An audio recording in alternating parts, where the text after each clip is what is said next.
BA from Harvard Business School. Before joining EI, he worked at General Electric, Capital One, Boston Consulting Group, and GTI Capital in 5 countries. In fact, Pranav was our first speaker for our first public EdTech Talk. Thank you, Pranav, for kindly agreeing to do this second time. Pranav is joined by Sankita. Sankita Oak leads the Learning Applications Unit at EI. Her team designs and develops cutting-edge systems for assessments as well as interactive tools and games for Mindspark, which is EI's personalized adaptive learning app. Sankita began her career as a software programmer before venturing into entrepreneurship with her own tech media firm. Her passion for education and technology eventually led her to focus on creating innovative learning for schools. Over to you, Pranav and Sankita.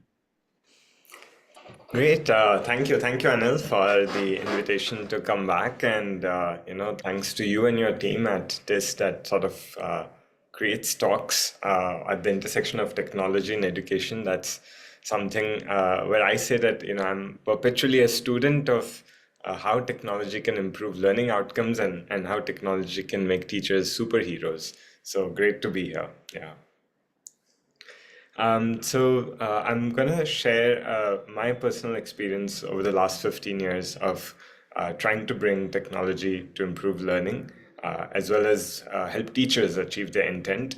And then Sangeeta has a set of slides, topics that sort of showcases the latest work that's happening in the sector and how it's impacted. So I was all of 28, probably like many of you, had just finished my master's and had this desire of improving education because I felt privileged to get a high quality education. And, this is 2011. So we've not yet seen a full blown penetration of smartphones or WhatsApps. We've not yet seen, the word EdTech actually wasn't coined less than 15 years ago. My first role within EI was to take Mindspark in urban slums of Delhi. So this is in the middle of Chhatarpur Gaon, Sangam Bihar, Dekhan village. Mostly, unauthorized construction. So we were doing 600 square foot basements where there were these computers for children to learn Hindi and maths in Hindi. Children would come for an hour after school or before school. And what I sort of noticed in that space is it's so hard to find talent in India that can teach algebra or that can teach magnetism, even in sort of urban Delhi. And I also, we were doing this in batches of 20 students. So I would sit with the students, and when there were 20 of them, even if they came from the same community, the same socioeconomic strata, the same sometimes schools, they were just so different. Each child was different, and I would end up getting lost with one child, and the remaining 19 were just looking. So that's where I feel like technology can be a good digital assistant to a teacher. It can be a tutor to every child, and it can be a dashboard to every principal and administrator. In this journey of doing EdTech for bottom of the pyramid, we realized there's one thing that was constant, which was the child's innate hunger. And that gave me the thought that no one should be the gatekeeper for a child's education. A child grows up every day, every single one of 365 days a year. A school is only open for 150 days of instruction. Why should a child not learn every single day? And I think the power of technology is that it can be available anytime, anywhere, greatly complementing a teacher, which sort of will have wonderful impact on the child, but has limited time and energy.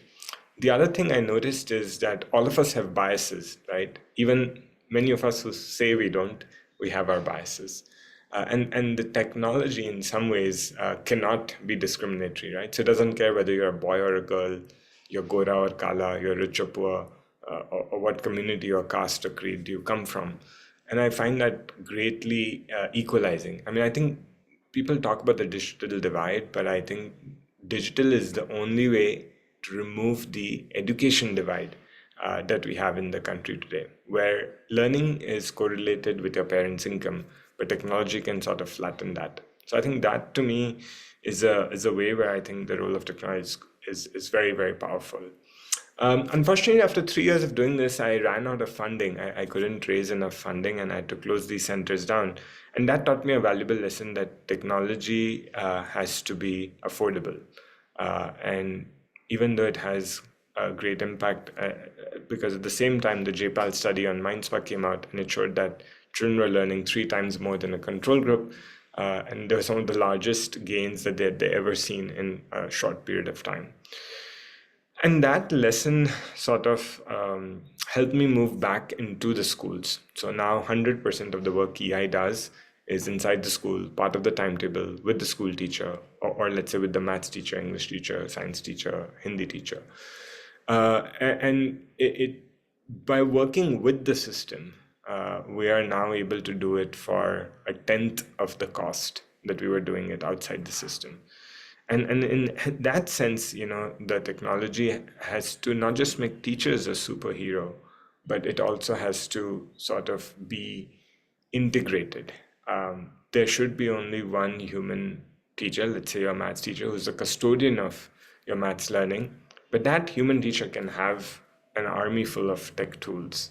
Why not? I mean, at some point, paper was considered as a form of technology. The blackboard is considered as a form of technology. Chalk on it was an innovation. And so I think today when people say, what about generative AI? I'm saying it's just one more tool at the hands of a teacher. And it can make him or her a superhero. I think when we worked with the schools was, it wasn't easy, right? Because teachers would complain about MindSpark taking their valuable time away. And they asked me, how will I finish my syllabus? I can't even finish it without you taking away my periods. And it was a hard battle to talk about that you can either finish the syllabus or you can teach the child where the need is greatest. And we're still sort of resolving some of those pieces. Of course, the initial set of teachers wouldn't touch a mouse because they thought it would give an electric shock because they would see this wire dangling behind the table. Today's teachers are obviously far more tech savvy. But I think the integration of man and machine so that together they can do more than either man or machine alone is still a work in play. And we can talk more about what role can each play to help the other. What a moment of reckoning that many of these government school teachers had is when this software was really helping those children learn who were either the quietest or regularly absent.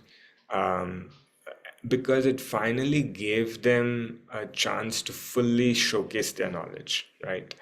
Even if they were shy, even if they sort of had reasons to miss class. And when teachers saw these kids could type their own username and password, who were mastering it, who were actually then getting better, that's when the moment of reckoning for the teachers was. Remember, because without this setup, the teachers focus on the first 2 rows. They've almost mentally written off children who they think the parents are not supportive or who are absent. Now, in this scenario, while the teacher is hero, the technology makes her a superhero because it's catering to the ends of the bell curve that the teacher is not. The teacher is catering to the middle. So children who are very bright, it's helping them race ahead. Why not? They should unlock their full potential. Students who are sort of struggling with basics, the software can ratchet down. And what that does is it removes fear. A lot of students have fear of maths because they are afraid that teacher will ask them to stand up, ask them to compute, come to the blackboard, give a definition, and everybody else will laugh at them. And I think what the software can do very privately is sort of ratchet down to the child's current knowledge. And at some point, they start getting it right. So imagine you're adding a quarter plus 2/3. The software can check, do you know what a fraction is? You know a fraction, but you're still struggling on 1/4 plus 2/3. It will take you to the LCM topic. Do you know what LCM is? Because that's a prerequisite knowledge to add the fractions. If you know LCM, if you don't know LCM, it'll take you to the multiplication. Multiplication is repeated addition, right? You can't do addition if you don't recognize digits. So the software can go down all the way to recognizing digits. At some point, the child will bound to get things right. And they don't really know that they are 3 grade levels below. That's public to the teacher, but private to the student. But just the fact that they start getting right and they start winning points and there's applause, I think builds back their confidence. And I think that is something that's important for technology to help, because teachers won't have the time to teach below grade level material, right? They have to finish their syllabus. I think what the other way technology makes teachers superheroes is give them real-time data on who to teach what, or which students group to teach what topics. Because otherwise you don't have this information, right? You are just a well-intentioned, well-trained, motivated teacher is trying to finish a syllabus in a finite amount of time with no feedback loops. So teaching has become more about delivery rather than absorption of knowledge by the child. And I think good technology can do that. It's almost like having a thermometer recording of every child even before they walked into the classroom, right? So technology can sort of almost build the playlist for the teacher on what he or she should be teaching, either in a large group setting or in a small group setting. So I think these are the reasons why I'm super bullish on technology in education. I've done this for 15 years. I think it'll take us another 15 at least to solve this problem. And I'm most excited about generative AI. It's actually helping us do things that we've been wanting to do for 15 years but couldn't. For example, giving you feedback as an English teacher would, right? For 15 years, we've been wanting feedback on our speech, but it was too difficult, too expensive, too hard to get a teacher who would listen to you, give you feedback. But generative AI can do it very well, and maybe Sangeeta will give a demo of that. Reading is going down. Children are not reading. Forget about book. Reading a page is becoming difficult for today's generation. However, we still hear of Harry Potter fans. And so when we studied these students, we found that people will read when they have relatability to the character. And so we've built a story builder where children can give inputs and it builds a story and asks reading comprehension questions based on that. Why should all students have the same textbook? In an ideal world, every child's textbook is different. It's physically not possible for publishers and printers to do it. They need the economies of scale. But I think with technology, we can do this, and it will improve reading and reading capability. Similarly, on structured thinking, writing, computational thinking, many of those things. So I think the future is very bright, both for technology for student learning to go up, which makes the teacher a superhero, but also for technology to help teachers get better in both their content and pedagogy knowledge, in also ways that makes them a superhero. I think there's a tremendous role that data can play, and we've subscribed to the most stringent child protection data privacy laws coming out of Europe, because frankly speaking, nobody really cares about one child's data when it comes to research. Like, you need aggregate data over large volumes, and so names are not important. It's the patterns of what students think, how they think, and how they can improve that gets better. So yeah, I'm a student of how technology can improve learning and make teachers superheroes. And what I enjoy in my role is that simultaneously we have children who are in the most dangerous parts of India, in Dantewada, in very remote hills of Himachal, deserts of Rajasthan.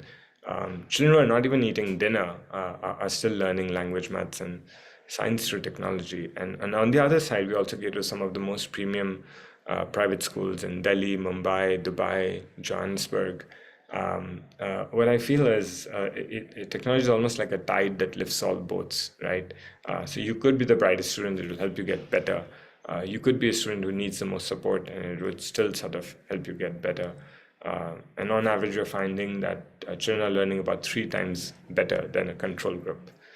So yeah, that's it from my side. I'd turn it over to people who do all the hard work behind the scenes. And Sangeeta's a very accomplished coder. She was in the software industry. She's had experience with schools and is now building products for teachers as well as students. Sangeeta, over to you. Yeah. Thanks, Pranav. Good evening, everybody. Can I ask some of you who have good internet maybe to turn on your videos? It'll be nice to see some of the faces I'm talking to, if it's at all possible. Thank you.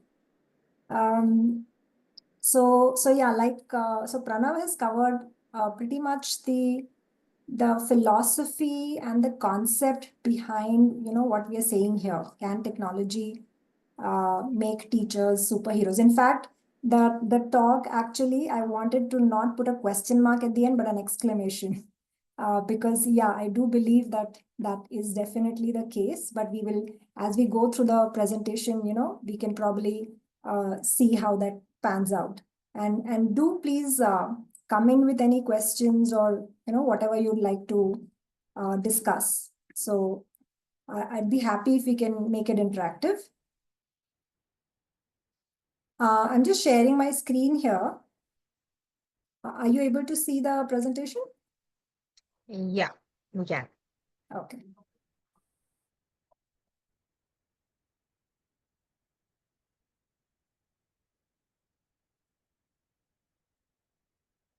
So I want to begin with, what do teachers want to do, right? We are talking of making teachers superheroes, but what is it that teachers want to do? So this is effectively what a teacher would love to do ideally, right? She would want to maximize learning through human interaction. And I'm happy to share that this video, by the way, here is completely AI generated. And it's generated by software called Sora.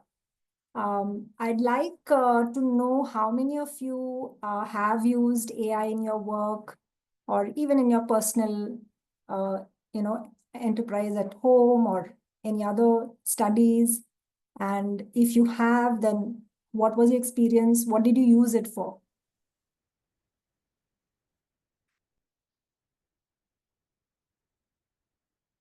Would somebody like to share? Yeah, may I? If you want to run a poll or, yeah, sure.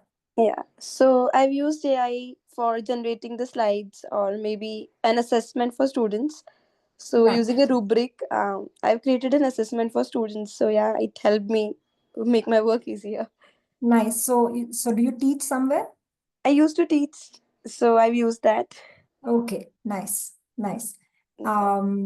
So yeah, that is definitely what, yes. Yeah, I've just launched a poll for the question, Okay, the great. prompt part of it. Okay, cool.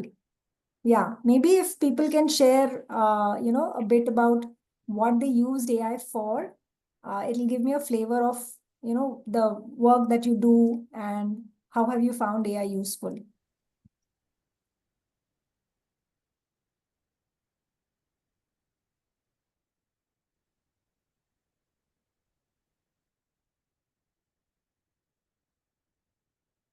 So can we see the answers?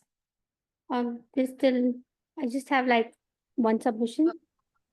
Okay, Like let's still, there is just still okay, okay. answering. Yeah, Sure. People are still answering. yeah, That's people are still answering.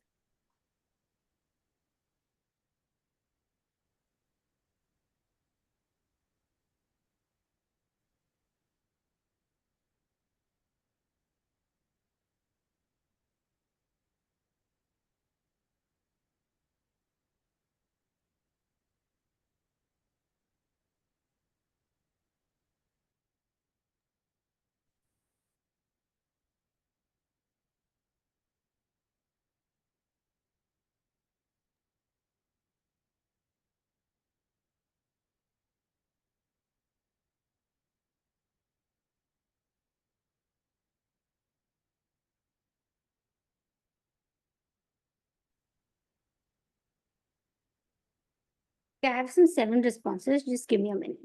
sure.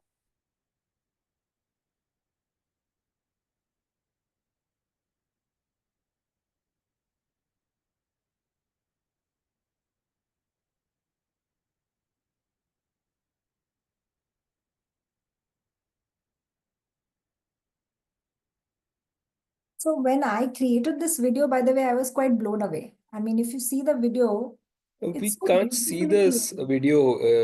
We can only I don't see the slideshow mode. We are seeing a deck with all the slides. Yeah. Oh, you're not Now able to this. see the slideshow mode? I am actually in slideshow mode right now. Let me just, No, I'm seeing the speaker mode. okay, let me just see what is here.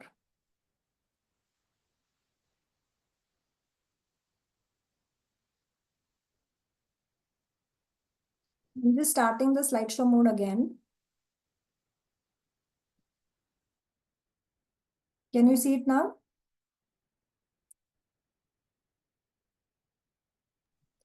No, it's still No. not in slideshow mode. You can see all the slides on the left. So maybe need to share the different screen or something. Okay, wait, let me just check this. Because I am currently in slideshow. I was in slideshow mode. You're able to see my screen though, right? Yes. Yes. Yes. Yes, Very sir. good. Yes. Maybe you can continue. It's okay. Maybe just. Okay, wait, I think there might be a setting here, which I might need to change. There is one suggestion. Can you please go to the setup slideshow web first of all? Then it may help you. I Sorry, think. go Go to to the the, slideshow. Go to the slideshow. I was actually in slideshow. Oh, okay. But I don't know if you can see what I'm doing on the screen, but I was actually in slideshow mode. I was in slideshow, and then I said from the beginning, and which is why it was supposed to run from the beginning. Your first slide is visible to all of us, actually. So, Satish, our technology is Yeah. executive, is suggesting maybe you could share the whole screen, Sangeeta. Let me try that.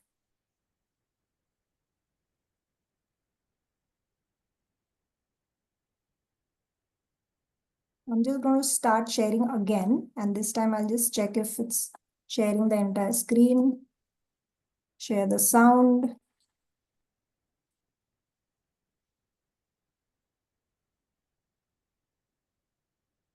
Can you see that I'm now starting to?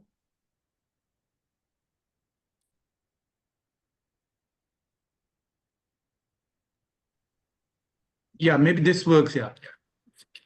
Is it working now? I mean, we can see the next slide, but that's okay. Perhaps we can just go ahead. Now? Yeah, now it's fine. Yeah. Perfect. Yes. Okay, cool. Now I'll just run the video again. This is completely generated by AI, and I was quite happy with it because I just gave it like a few prompts I had to do, but I found it pretty well made. Like I don't think you can quite make out, right, that it's not AI generated unless you put the tag there. So yeah. So okay, do you want to share the results from the poll if people have submitted? What is it that they've used AI for? Yeah, I'll just do that. Give me a minute.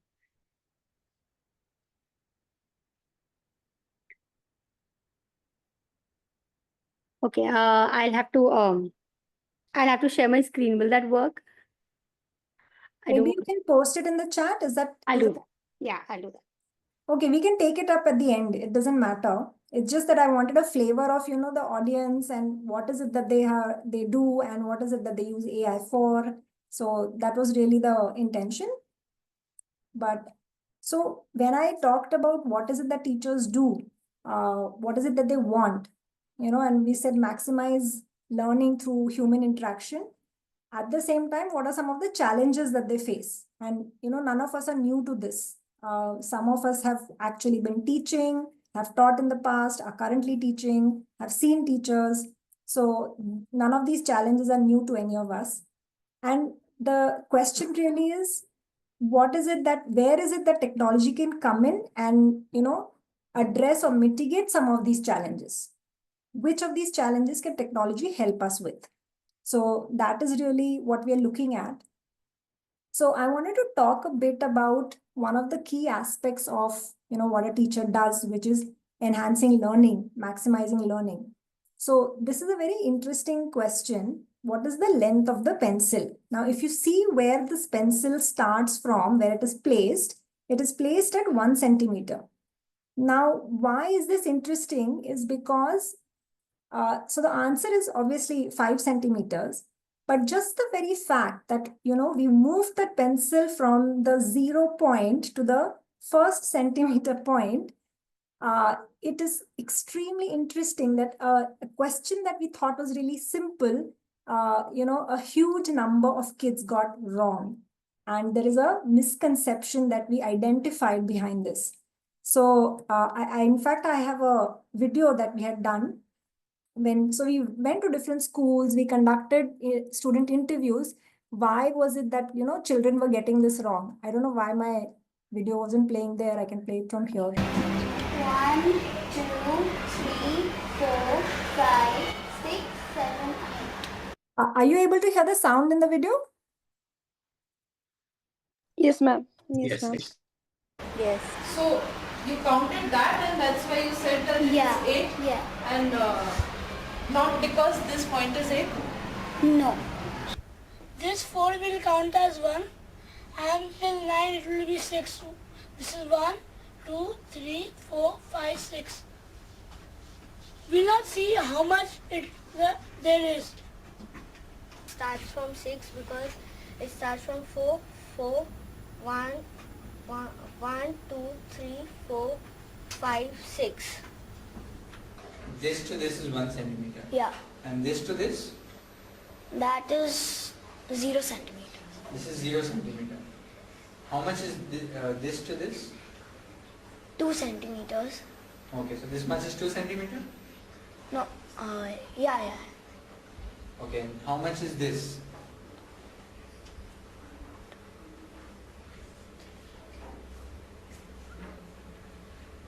Five centimeters. So I think you got the idea, right? So these are actually children from elite private schools. And you can see that a really simple question that grade 4 kids, one would think would be able to answer.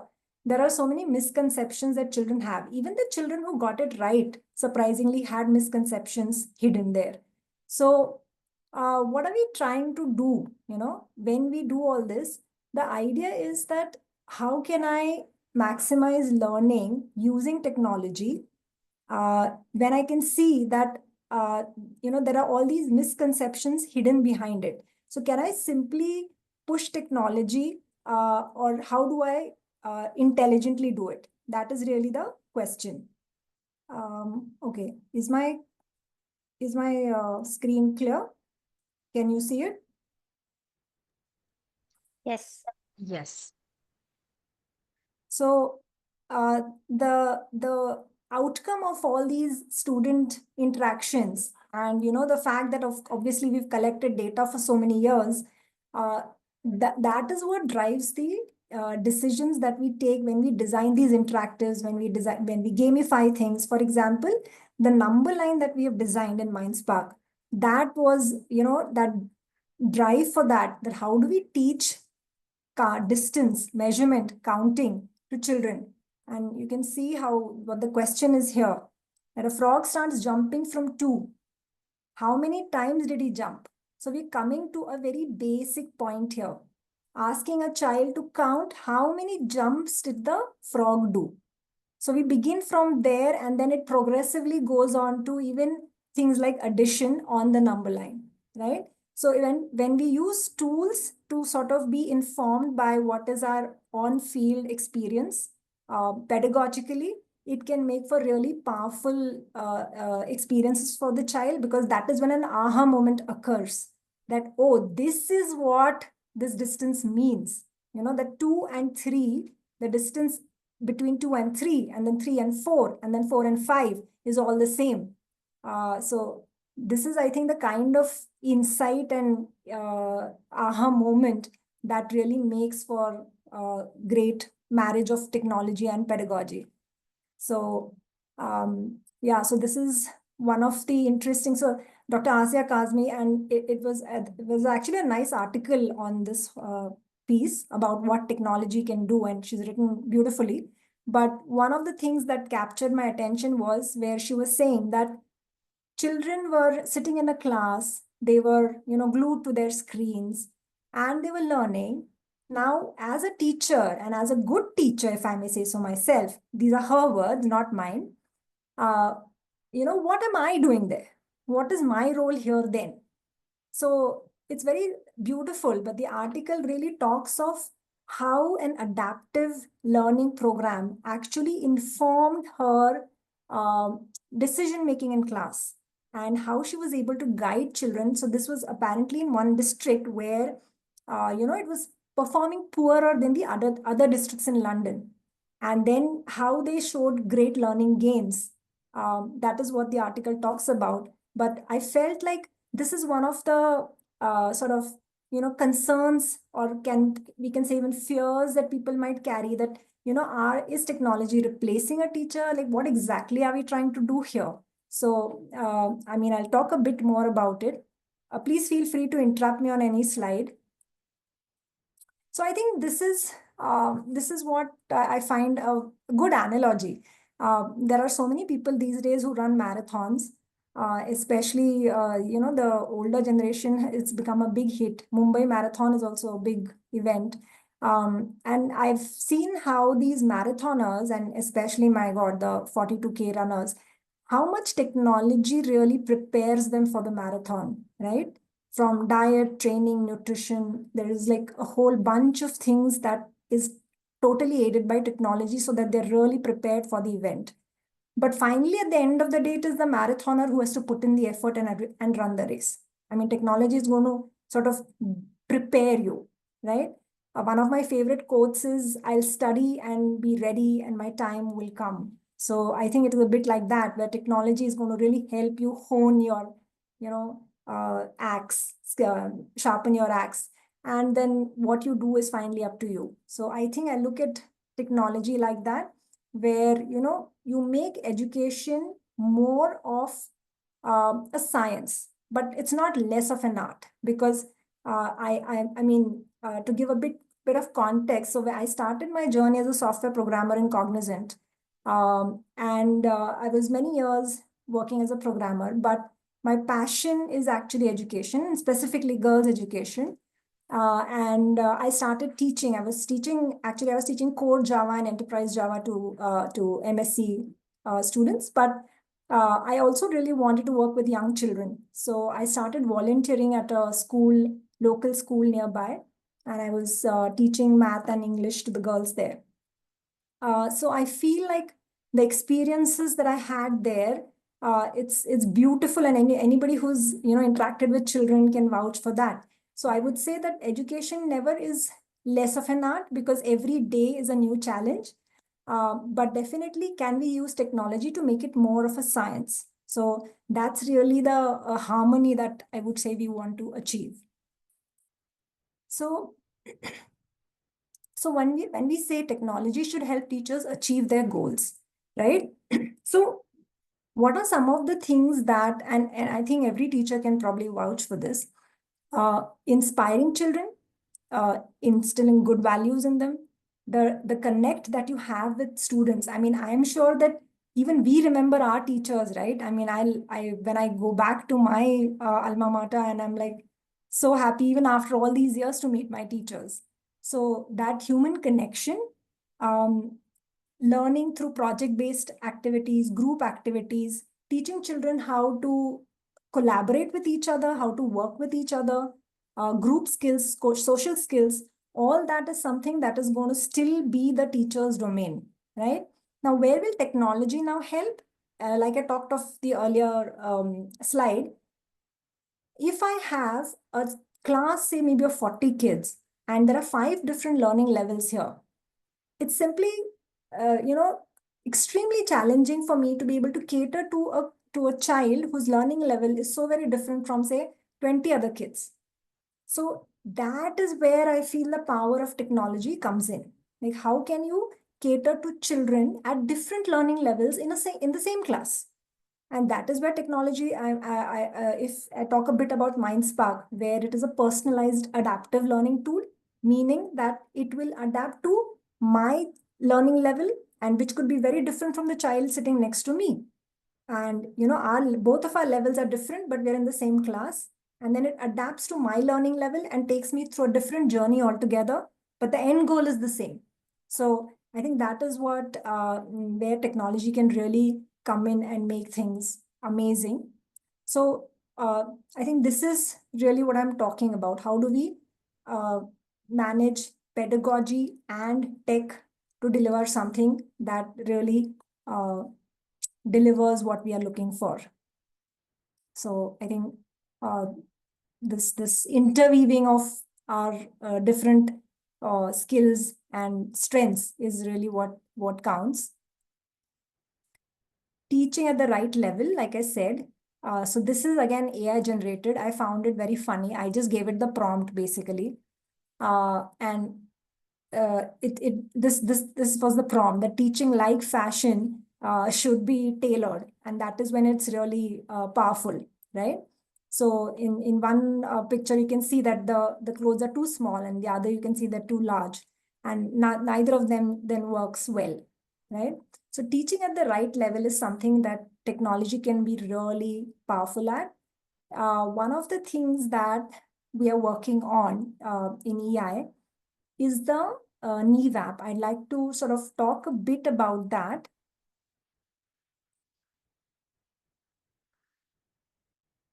So, to give a little background about what it is.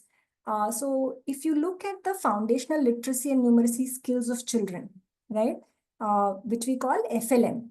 So what are these FLN skills? The basic reading fluency, comprehension, word reading, letter recognition, word recognition, non-word reading. All these are fundamental building blocks of reading.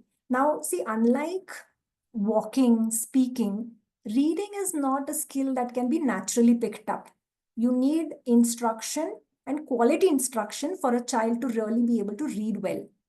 And the minute a child starts falling behind in the foundational years on reading and numeracy skills, that gap keeps widening year by year. And the danger really is of children just simply not being able to cope. And by the time they're in, say, grade 7, 8, they've fallen so far behind that there is a real danger of them just dropping out of class, right? So foundational literacy numeracy is something that is critical to catch, and obviously at an early grade level. So what we're doing here is, how many of you are familiar with the EGRA-EGMA tools, or I can maybe talk a bit about that as well?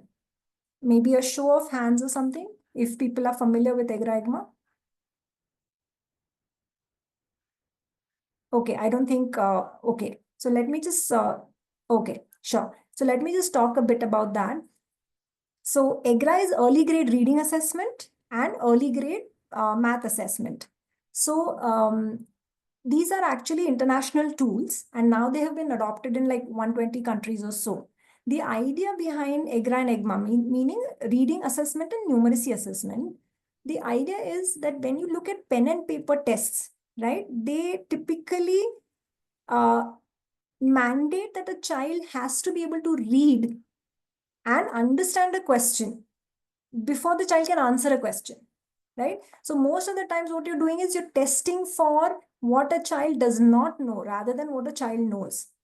So with the EGRA-EGMA tool as the pedagogical base, we designed the assessments in the Neve app. This app is basically, the reason why it is powerful, I'll just go into the next slide. So this actually is live right now, and we're running it in various states.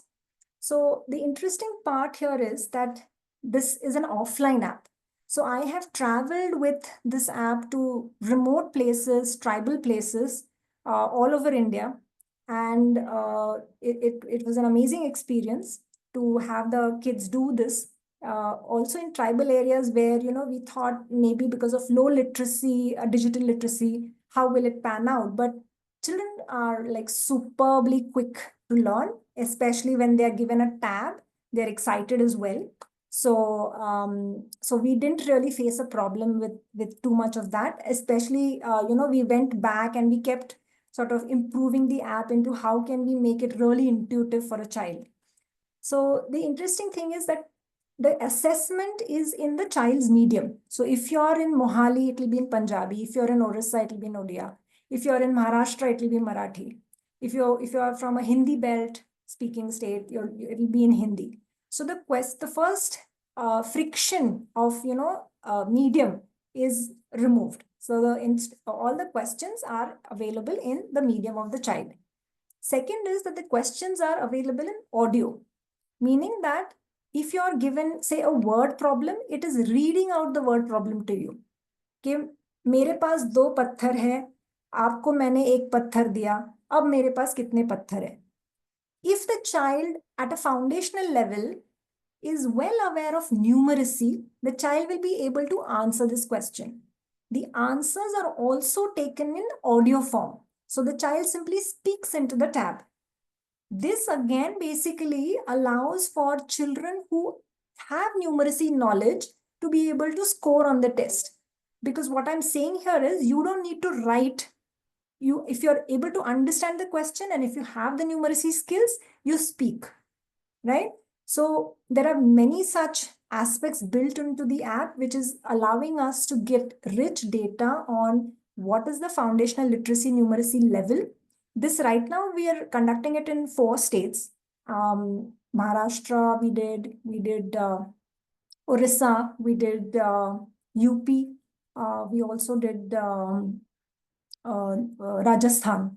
So, and we've tested this on thousands and thousands of kids. The idea is, of course, to see where, as a nation, where are we on the foundational skills of children. If we are saying that a child in grade 2 should be able to read a simple story, should be able to comprehend the story and answer questions on the story, are children really able to do that, right? And in the process, what is happening is we're collecting a lot of rich data directly in the form of the child's voice.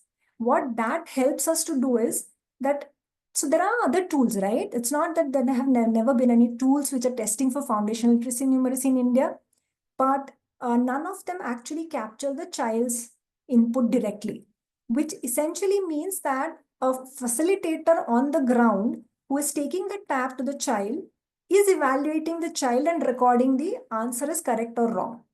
So we are kind of totally dependent on the training of the facilitator, the expertise of the facilitator. Also things like, if the facilitator has assessed 10 kids in a day, is the 10th child also going to get the same treatment? Because obviously, now here it is the facilitator who's reading out the story and hoping that the child is, understanding. What happens in the app is the app will replay it to you as many times as you want, right? There is no tiredness, or it's not like the second time the story is going to come out in a tired voice. It's an app which will basically say, you can play me as many times as you want. So there are these aspects that sort of, make it a really powerful app. And we are really hoping that the idea is that if you know what is happening, if you know that a child is lacking in, fluency, if you see that the oral reading fluency scores are very low, and then again, you can do a lot of data analytics. What is the difference between boys and girls? All that kind of thing. It is going to hopefully help in the intervention, right? The idea is basically with the assessment, can we intervene and make sure that children get the right instruction? Because obviously a lot of what we see, like we saw with the pencil question as well, that we think children are learning, we think they have understood, and then we believe that now everybody knows and we move on.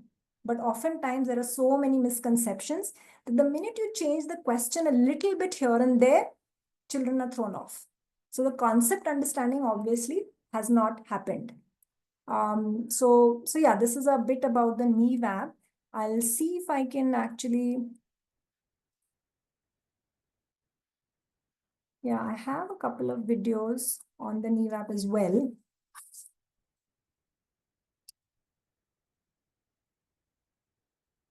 Okay, this was interesting.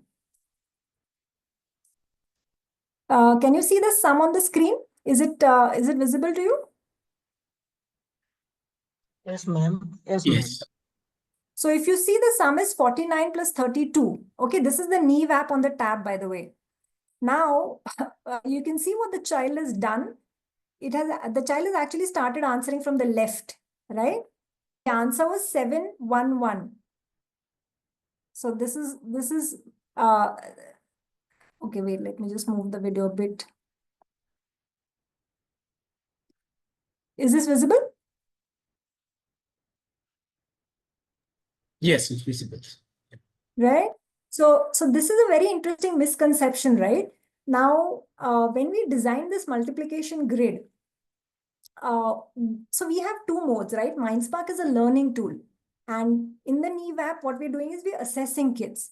So here, there is no scaffolding that we're giving. It's like a notebook. If you have a square ruled notebook, you can essentially put in anything anywhere. And that is what we're allowing the child to do, which is why we allowed the child to enter multiple digits in a single square, right? We're not stopping them, but it helps us capture the misconception that the child carries. And this is something that we have seen a lot. Now, if you look at how we've implemented this in MindSpark, it's again differently done, where what we do is we guide the child. Like we will place a cursor, we'll highlight the grid box. We will say, okay, this is where your, next thing needs to come. Look at the number. So we will highlight 9, we will highlight 2. The child will count. We will show that, okay, there is a carry that needs to come. So that's a learning tool, and there's a lot of scaffolding built into it. So the same multiplication grid basically has been implemented differently. So this is in the Neve app. There's one more interesting video. Let me see if I can.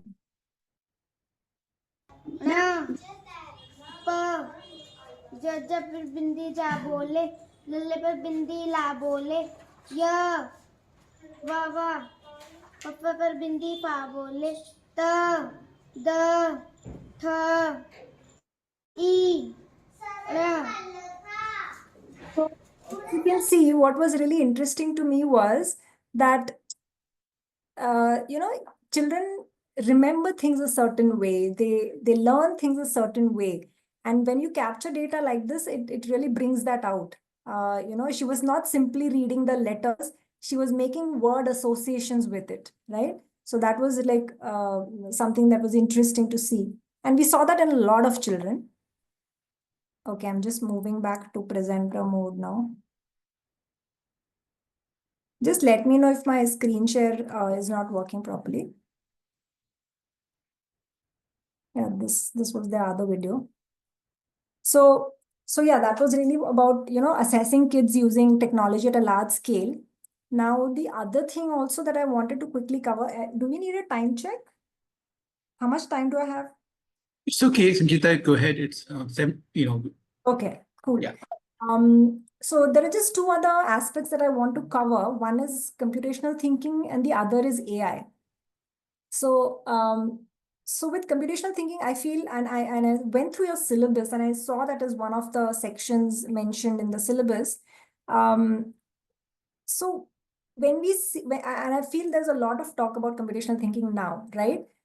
There are some sort of misconceptions behind it. One is, of course, that people think that this is related to coding, whereas computational thinking is actually a larger area that is one of the things it does is, you learn about coding.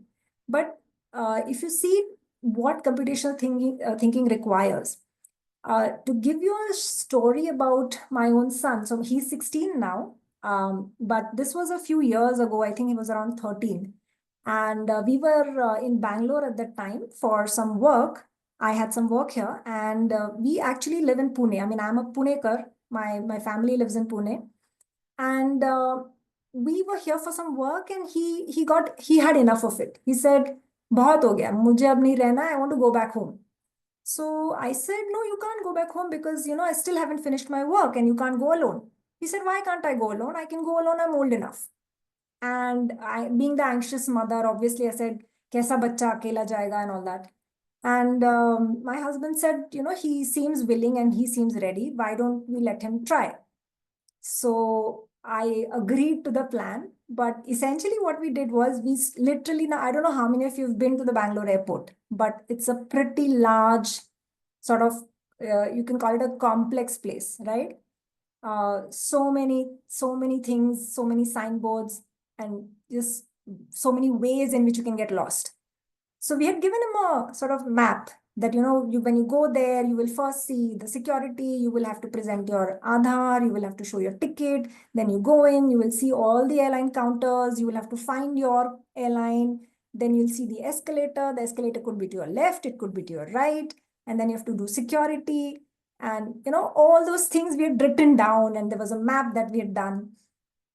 And it was interesting because he breezed through it. It's not that there were not some challenges. They changed the gate at the last minute, but he managed to move to the new gate. But when I called him and I said, "How are you doing? How did it go?" He was very happy, right? And in fact, he was more than happy because no parents to stop him from buying junk food. We had given him a little money to buy food, and obviously he indulged in his favorite junk food. So he had a great time. He reached home in Pune safe and sound. But that was when I realized that, at age 13, if you could navigate all of that, that is actually computational thinking into play, right? So this is not about coding or programming or any particular software field. It's about navigating life the way we are living it now in this century. And so I think this is something that we can't really escape, and definitely something that we want children to actively learn, right? We do have, so in fact, I'll show you an interesting question. Let's see if we can do that question. So I've covered this already. So yeah, so this is basically about whether you want to be a dentist or whether you want to, be an architect or anything, really. It's not about the field. It's about living life in a way where you're thinking analytically, there's logical reasoning happening, all of that. And that is basically going to help you excel in any field. It doesn't matter what field you're in.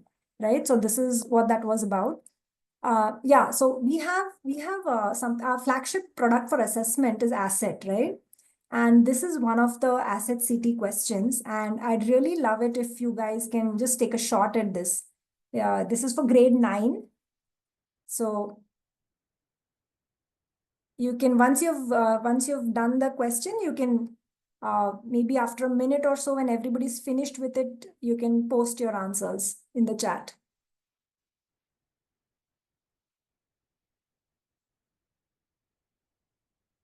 You're all able to see the full screen, right? You can read the whole question. Yes.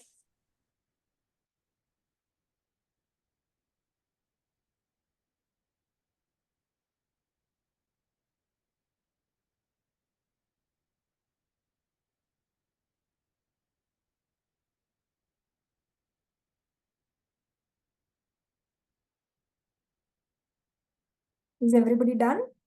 Anybody still attempting?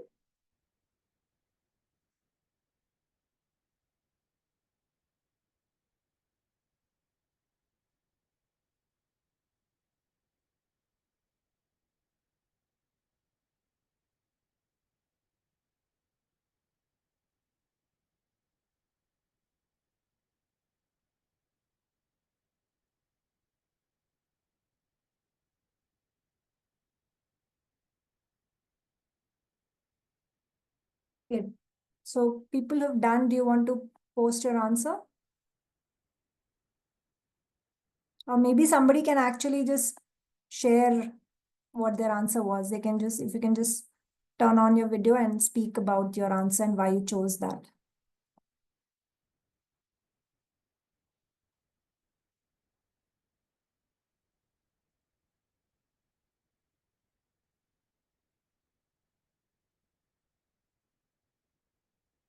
Does somebody want to share?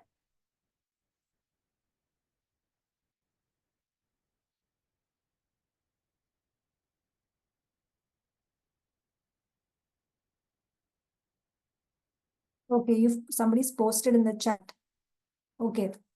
Vaishali and Babita have posted answers. Vajiha is also posted. Okay. 3 people have said option D. 1 person, Vinay, has said option A. Okay. D seems to be popular right now.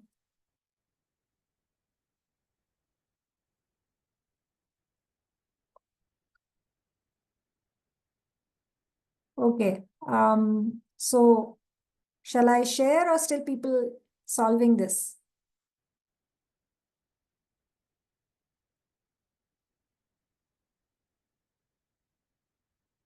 Let me just check chat once more. Anybody else sharing?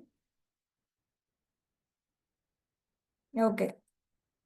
So again, we've got a D. So yeah, so what is the question? In a certain country, the minimum age at which people are allowed to drive a car is 21. Anyone can ride a bicycle. There are 4 cards below corresponding to 4 different people. Each card has a person's age on one side and the vehicle that they're driving or riding on the other. Now, policeman wants to check if anybody is breaking the rule. So out of the given options, which are the cards that he must flip, right, to check if somebody is violating? Now, the rule is obviously that anybody who wants to drive a car has to have a minimum age of 21. So I have to flip P to check if the person who's riding this car is age 21 or not, right? Person who is Q, I don't need to check because, I mean, he's 35. He can ride whatever he wants. R, again, I don't need to check because, I mean, he's riding a bicycle. He could be 50 years old, but it doesn't matter. Now, what about S? S is 16 years old. I can see the age. So I must see what S is driving or riding, right? So the answer is D. So these are the kinds of computational thinking questions that we test for in ASSET, and they're very interesting papers. I enjoy solving them too. So yeah, so that was really about computational thinking, and we can probably discuss a bit more about it. One of the interesting things is the MindSpark computational thinking subject that we've introduced.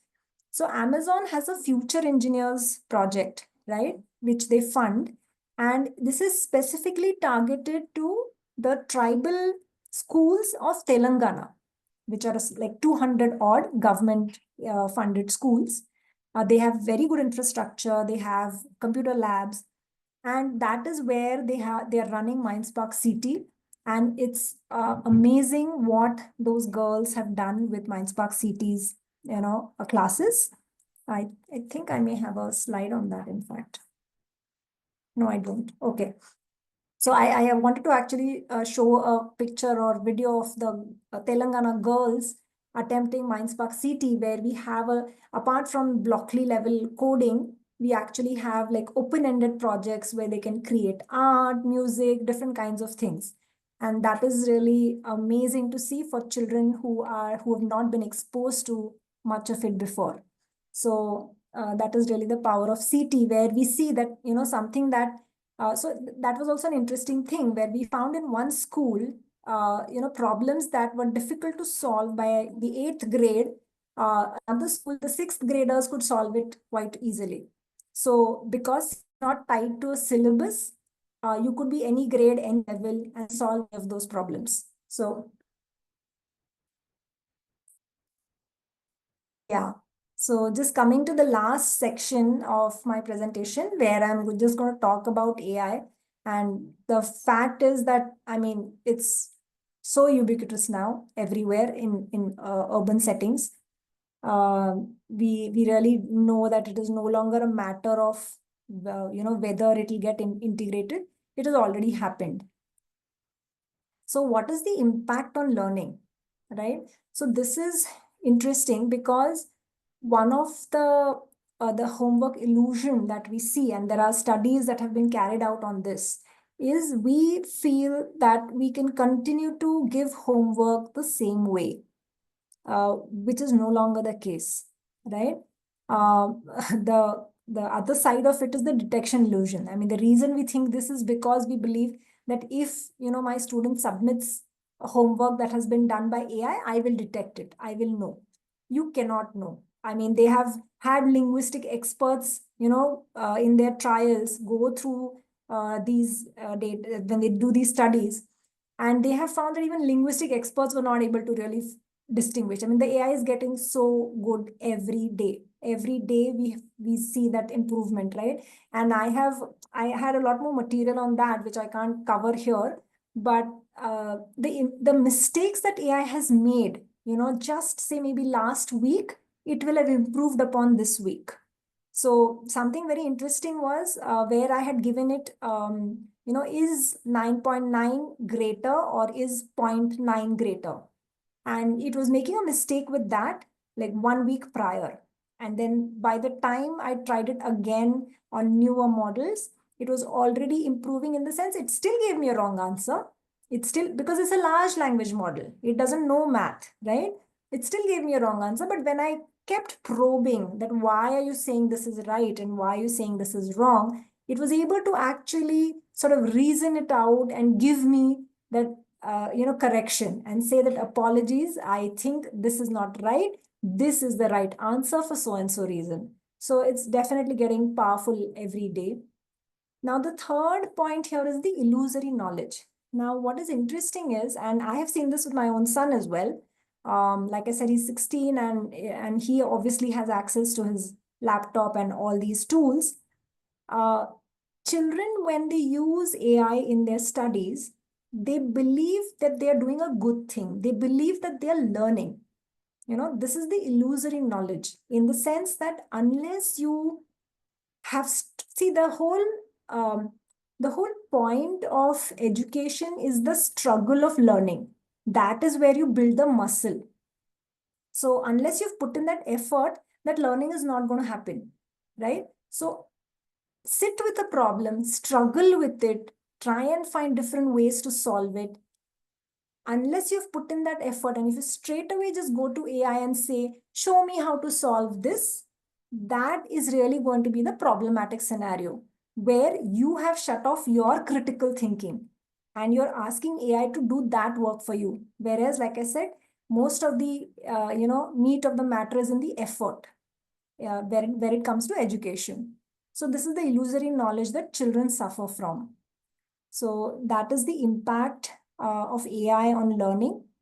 One of the obviously good things is that you can create so much new material now and so easily, right? Again, this video that I don't know, I hope it is playing for you, but this was again created by Sora. I just gave it a few prompts. It did some funny things initially. Like I said, I want rubbish floating on a pristine lake, serene surroundings and all that.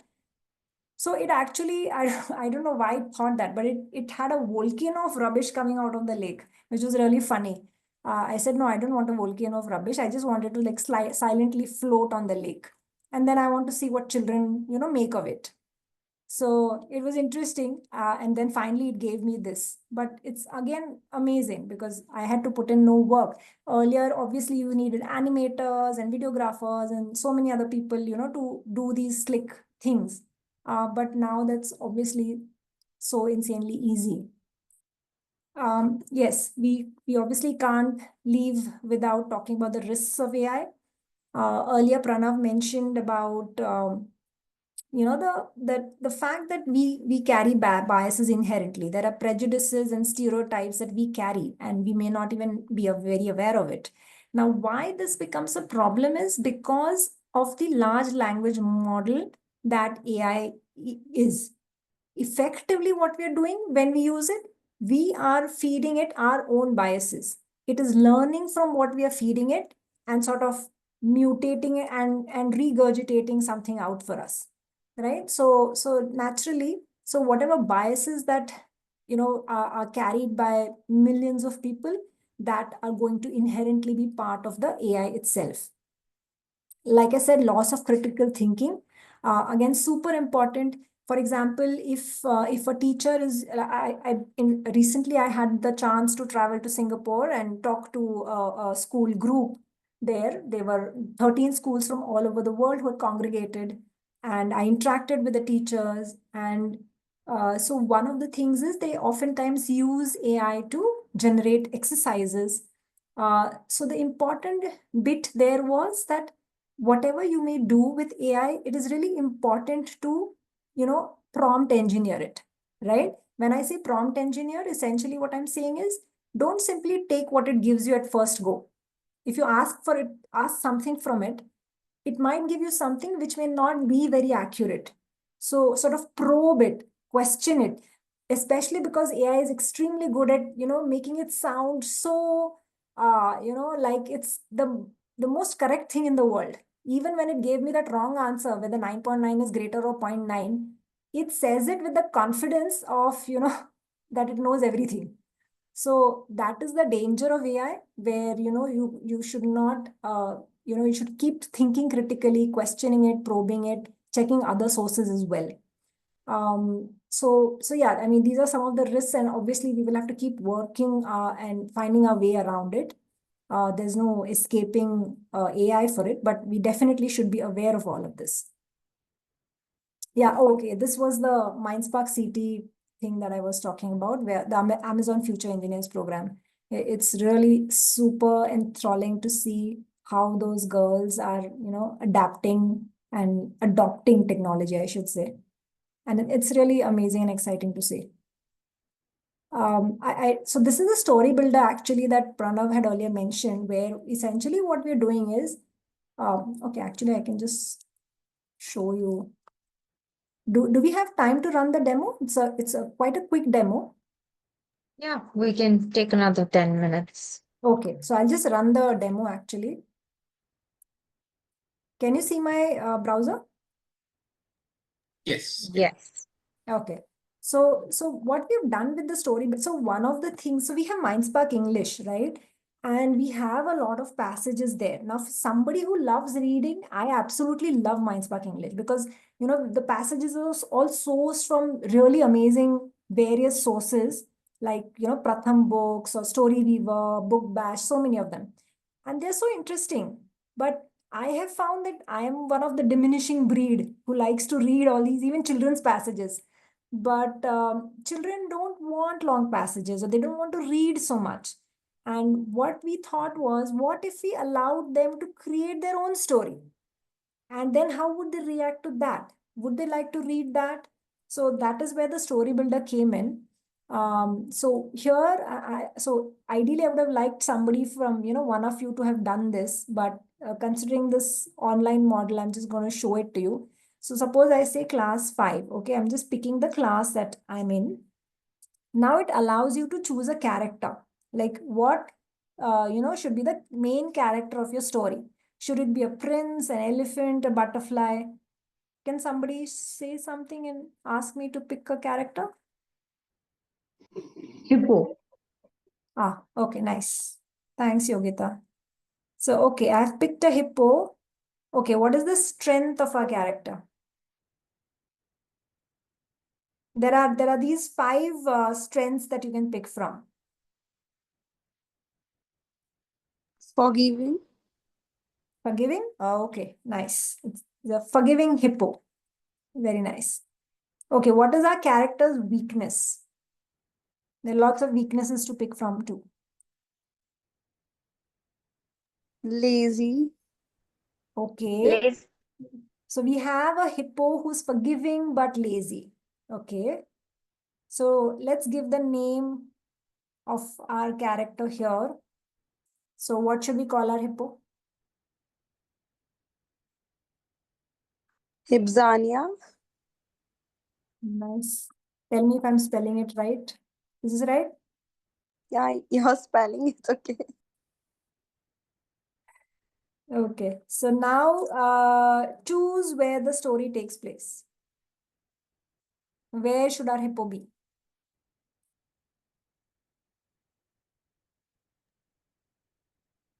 I think island is okay. Island. Or ocean be okay.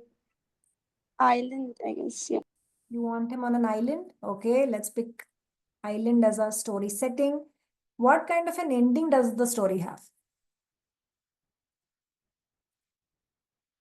Happy. Okay. We want our Friday evening to be happy. Yes. So it's a happy ending. And there are 4 ways in which you can have your story written. You can write it like a poem, you can write it like a first person story, you can even do a screenplay. So how would you like that to be? Third person story. Okay, sure. So fine. So we have picked our character, named our character. We know what ending the story is supposed to have. We have given characters of forgiveness and what else? Laziness, right? So these are what are my building blocks of the story. And now I'm just going to use AI to generate my story. It's given me a picture of a hippo on an island. Wow. Once upon a time on a sunny island, there lived a hippo named Hibzania. So there is a whole lot of thing going on here. Someone made a mistake. Hibzania always said it's okay because we have a forgiving hippo, right? But obviously there will be some laziness there somewhere. I wish I wasn't so lazy, she sighed. So yeah, I can see that the AI has picked all those things that we talked of. But in the end, I think there is a happy ending. They all lived happily ever after. So this is for a fifth grader that we've created, right? Now, obviously, one of the important things when we do such tools is, and this is an AI tool, the reason why we would encourage a child to create something like this here is because there's a lot of scaffolding that we've built in when we've created this story builder. So things like language, um, ensuring that there is no inappropriate content, any of that. So ensuring that the child gets content that is appropriate and relevant and fun and enjoyable is something that we have built into the tool. And obviously, the idea is that if you open ChatGPT up to children, there is no control, right? You're essentially saying you can like do whatever you want here. So that is the idea behind building these kinds of tools. Obviously, we want to test for comprehension as well. So which is why we have some questions at the end of it. Okay, somebody has a question. Yes, Razia. So if some other students select the same options as we have gone through, will it be the same story or will it be a new story in That's that a case? very good question. Thank you for asking it because that's the beauty of doing it with AI, right? Every time, if I come and do this every day, it gives me a new story every day. It gives me a new poem every day. It gives me new pictures every day, new questions every day, right? So that's the whole power of AI that for people like me, it's so amazing, right? Because earlier we didn't have this technology at all.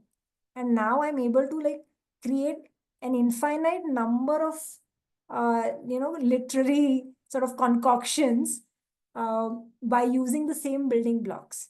So yeah, to answer your question, there's a new story even with the same parameters that is created.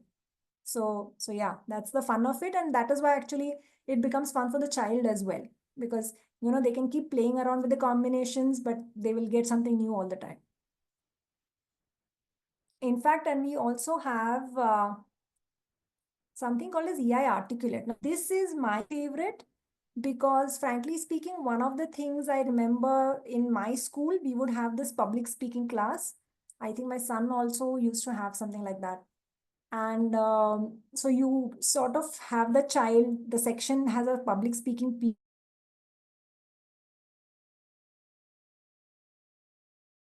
I feel that there are so many children who feel shy of doing that. And often my heart goes out to them, because they're like so terrified of coming in front of the class and speaking something. They're really feeling shy. They don't want to do it. Which is why I really like this tool because, okay, if I just click on this, so you have two modes, they're converse and just talk. So suppose I say just talk, right? So ideally I would have again loved to have the demo done with one of you. But so here it is giving me 3 topics to pick from. Like you can either talk about your favorite cartoon, you can talk about, school subject, if you could travel somewhere, giving you these range of topics. What it does is you are expected to speak. Once I started, you're supposed to speak into this for a minute, right? So whatever topic you've picked on, you will speak. The beauty of this tool is that it will give you feedback that I personally really like because it always begins with positivity and empathy.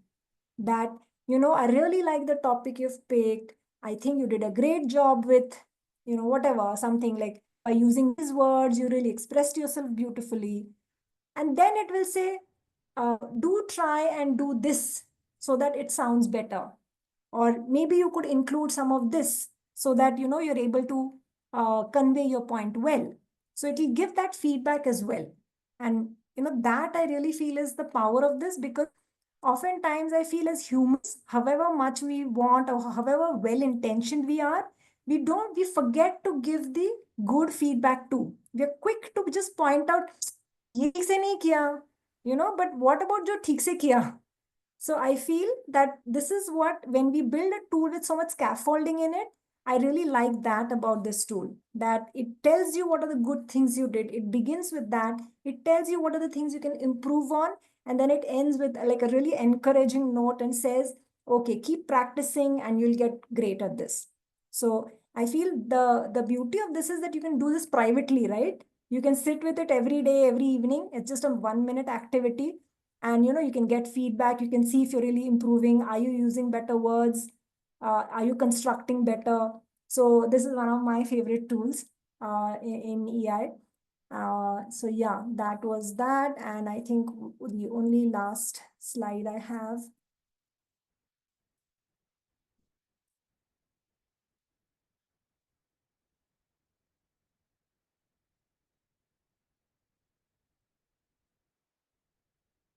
I'm not going to.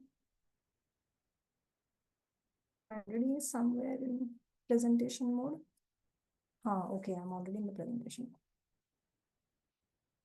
Yeah, so these were the resources that I've used in creating this. Just one last thing I wanted to use was better prompt engineering, right? So suppose to Chat GPT, you say, write a story, right? That's a very vague prompt. Hence, it's the promptometer showing it as red. Write a story could just essentially throw up anything. Now, suppose I say, write a story about a tailor. So that's getting a little more specific. So now my promptometer is showing orange, right? Now I've added a little more detail. A tailor who has no family. Now a bit more detail. She finds a mysterious cloth. So now I'm really building up the character here, right? Now what am I saying? What more detail? Is there somebody here who'd like to sort of read this? I'm going to add a few more details here till my promptometer goes really green.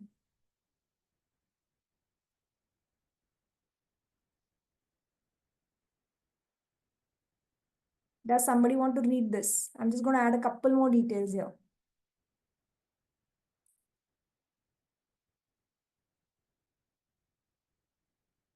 So that my prompt becomes green. Essentially, what I'm trying to say is the more detail you add, the better your prompt is, the better your results are going to be, right?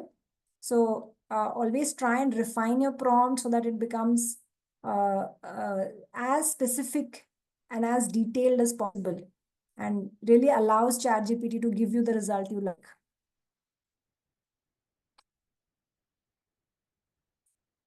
Okay, I'm still waiting for somebody to raise their hand and say, okay, I'll read. I'm the only one talking here.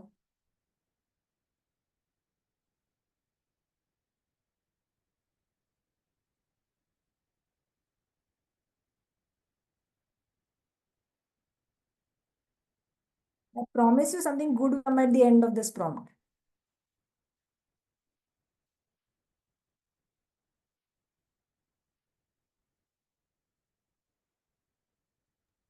One of the students, please. Sorry? I was just asking any one of the students to volunteer. Like I said, I promise you something good will come out if you give me a good prompt. It would just camouflage like any of the being on any of the materials. Sorry? I'm saying that the cloth would camouflage any color it would be put on. Interesting. Wow. Okay. So essentially what I'm saying is, write a first person story about a tailor who has no family. She finds a mysterious cloth which can take on any color, right? And or material. Now I'm also adding characteristics. I'm saying kind but short-tempered tailor. Now you can see my promptometer has become really green. So this is a much better prompt than what I started out with, right? So this is what ChatGPT generated for me. Or I should say Sora, right? You can see that she's a tailor with all those reels behind her and she's got this mysterious cloth. So this is what good prompt engineering can do for you. And of course, in our work, we've seen how amazing that can be. So definitely worth trying, experimenting, and getting better at. Yeah, so that is pretty much what I had. Yeah, thank you. If there are any questions, I'd be happy to take.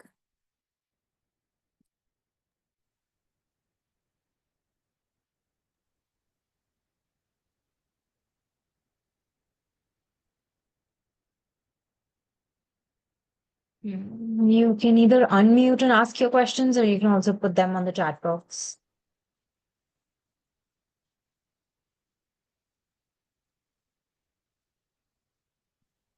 Yeah, Sinchita, maybe I'll just start. So thank you so much. It's very interesting. Lots of interesting insights. And since this class is also for those who are interested in adoption, if you could, just tell us a little bit about, what are the kind of challenges that you typically come across when you want to scale something, or when you even want to start off with, how do you get teachers to use things or encourage its use in the classrooms? Yeah. Yeah. So, in fact, I remember from my experience during COVID, right, where everybody was forced to go online. There was just nobody who could afford to sort of not do it, and they were running classes online. And that was when I really felt that teachers struggled a lot because they suddenly had to upskill on so many fronts, like how to create presentations and deliver a whole bunch of content online. So that was in fact a sad way in which they were forced to upskill.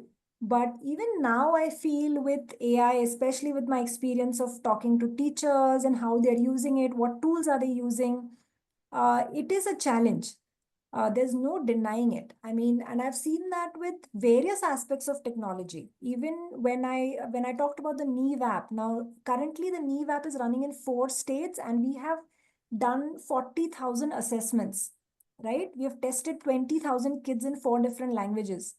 And doing that at the scale is obviously quite an enterprise involving large teams on the ground here, in the server room. And the challenge that we've seen is there's so much of, what shall I say, hesitation, right? That we see. How will this really work? Will this really work? And then oftentimes when I've actually got onto calls with the field teams and shown them, look, when you assess a child, when you capture their audios, when you do their numeracy test, when you do their literacy test, and you capture their audios, see what I'm getting on the server. Listen to this child. This is the child that you have assessed, and see what she's speaking, see what she's saying, and now we will be scoring the child. And it's quite interesting when they see the full end-to-end cycle, right? But I would still say technology adoption is a slow process. Like if you look at what Neve is doing, we are testing for foundational literacy numeracy. Now, if you see Pratham's ASAR report, which comes out, they have been doing this for years, right? For years and years. And they do come out with the report every year. And the good thing is that they have managed to make FLN sort of mainstream, like assessment of FLN skills, and the fact that children are not at the learning level that we expect them to be when they're in grade 2. That at least has become mainstream, and we have Nipun Bharat and all these government schemes that have come up where they want every child to have FLN skills by 25, 26. So I think in that sense, Sir has helped pave the way. And now what we're trying to do with Neve is sort of take it really further, right? Where we're doing it at large scale and we're trying to capture actual student data. I feel one of the things that helps reduce friction between child or teacher and technology is simplicity of the interface. I feel like too many things. I mean, I don't know how many people, if there are any people in my age group here, but I find even things like Instagram confusing. I don't get all those there are so many things happening there, right? I feel like give me a simple, clean interface. So I do feel that there are things that people in technology can also do. Like, how can you reduce friction? How can you make it easy? Are you really thinking from the perspective of the child? For example, there are so many improvements that we did in the app based on our field experiences. Like sometimes a child would simply sit with the app, right? And the story would finish and they would not speak or they would not know like what to do. Even though the interface we felt was simple, the child still didn't know what to do. So we took away that learning and we then started, giving it an audio prompt to the child that, बच्चा अगर नहीं भी आता है तो ठीक है, आगे बढ़ो. Like sometimes they feel scared that they don't know what to answer. So there are so many ways I feel in which technology adoption can have barriers. And it is really up to us to sort of being humble about it and acknowledging that it is a slow process, it is a time-taking process, and we should be willing to modify our approach. We should be willing to learn from what we see and sort of take it forward in an iterative way. So yeah. Thank you. Thank you. Yes, Shubha. Thank you, ma'am. That was quite an insightful session. Thank you. I actually wanted to learn more about the evolving landscape of assessments and particularly the role of AI in this whole paradigm. Because what we're getting to see is quite obviously on multiple locations, the content is AI generated. Even the assignments that the students submit can also be possibly AI generated. And who knows if the assessments are also being run by utilizing certain AI tools, whether we talk about the faculty or any assessor for that matter.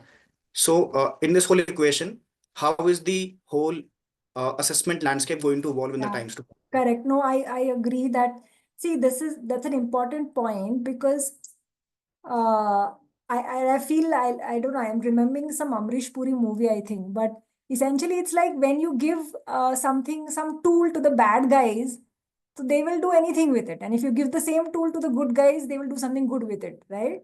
So I feel that is how it is with AI as well, where because and especially in the initial days where it was like, my God, where are we going with this technology? Like, what all can it do? And, especially with deep fakes and so many things, there was a lot of scare as well that caused, right? So I feel that that is an inherent, what shall I say, inherent flip side of technology where it's like nuclear fission. Nuclear fission can, cause a lot of good with the power it can generate, but it can cause a lot of bad as well. So I think it's really up to us to be vigilant. And so, which is why one of the things I talked about was ped tech, right? It's not ed tech. Is your technology like really strongly based in pedagogy, or are you simply implementing technology for the sake of it? Are you really studying what are the good practices in pedagogy? What are the classroom instruction practices? What is the teacher doing? And then sort of taking those insights and learnings and using that to drive your technology. So I feel that is that fine balance. And that is personally what excites me in my work. I mean, I feel and that's the reason also why I'm in this field. I mean, earlier when I was doing pure technology, not in the education domain, you were just building software and you didn't know what was happening to it. But here it's amazing and delightful when I'm able to see the impact on children when you implement it well, right? If you implement it poorly, it's going to either in best case it'll be harmless. In worst case, it'll probably just eat up a child's attention and divert it from probably good things, and just cause loss of learning also. So yeah, definitely I think it is a fine rope to walk, a tight rope to walk. There are many players now who are trying to sort of put research behind the assessments, like I talked of the EGRA tools, which are very solidly based in pedagogy. So definitely there is hope, but then there are always going to be players who are not doing enough research as well. So yeah, I don't really have an answer as to where this will go. the field is open to everybody, right? All the AI APIs are open to everybody. So it's really up to who can do what with it. I found out about, I don't know if you guys have probably heard of it. There's this app called Appu that is coming out from Rocket Learning, which sounds quite interesting. It's an AI powered tutor. I don't know if you've also seen Khan Academy's Khan Migo. Have any of you seen that? Quite powerful, superb. So there are definitely many good players in the market, and we can only hope that their number and their tribe increases. Thank you, ma'am. Thank you for sharing. Thank you. Okay, there's one hand up. So I think in the interest of time, we'll make this the last question. Otherwise, this discussion will just keep going. Sure. Yeah, so when you had shown as a tablet where the student is adding, so in one particular square, the student was able to put the 2 digits. Yes. Yeah. So that means when the assessment is done at the back end, so that each cell by cell, I mean, the data will be collected, and so I'm thinking that won't it be so much of data? So how do you manage to analyze such kind of large data? Nice. Thanks. That's an interesting question. So, in fact, one of the advantages in the numeracy test is that we can actually make it adaptive, right? And the reason why we can make it adaptive is because the software is evaluating it on the go. What that means is that I do not need to have here any math expert sit and go through realms of data. Yeah, the software is evaluating it as the child is doing the assessment. What that means is that we have built skip and stop rules within the assessment, meaning that if a child is, for example, not up to yet doing addition process, they're not able to add, say, carry numbers and all that. If the child starts skipping them, so we have put some limit there that beyond a count of, say, 4, if a child has skipped 4 or got 4 wrong in a row, we don't continuously keep showing those questions. We exit that test. So it's an adaptive test in that sense. Numeracy allows us to evaluate on the go and make sure that we're not exhausting the child because it's adaptive. If we know that, the child is just barely able to recognize numbers and they're not able to do addition, let alone subtraction, we can actually sort of exit the test much sooner than for a child who is able to do it. So to come to your question, a lot of this is automated. In fact, one interesting development is in oral reading fluency and also letter recognition in the literacy test, where we are actually trying to train AI models to recognize letters, like, for example, k. So can the AI actually recognize whether this k was right or did the child say k? So this is actually a very difficult job, and it's pretty intensive, resource intensive as well. But the results so far have been quite encouraging. The reason why it is tricky is because, see, there are so many dialects, right? So one child in UP says ka a certain way. The same child, another child in Rajasthan says ka is ke. So there are different dialects in India. If you go 100 kilometers away, the dialect changes, right? So the AI has to understand different dialects. Plus, there is so much of background noise, and AI needs that, cleanliness in that audio. Many times the audios are very muddy. So it's a challenging problem, but an interesting problem to solve, because if you're able to crack it, like I said, we have assessed 20,000 kids. Now, having evaluators train and then human evaluators training them and, evaluating all the literacy assessments, it's quite a job. So if we can have actually AI do this, that will be the next barrier crossed for us.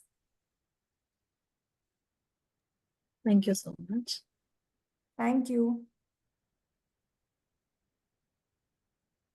All right. Thank you so much for joining, everyone. We're back on momentum with our EdTech talks in the coming few months. And thank you so much, Sangeeta, for coming back once again. And we hope to see you again soon.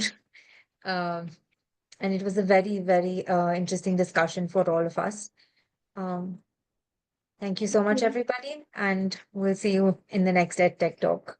Thank you. Thank you so much for having me. Thank you, everybody. Have a good evening and a good weekend. All right.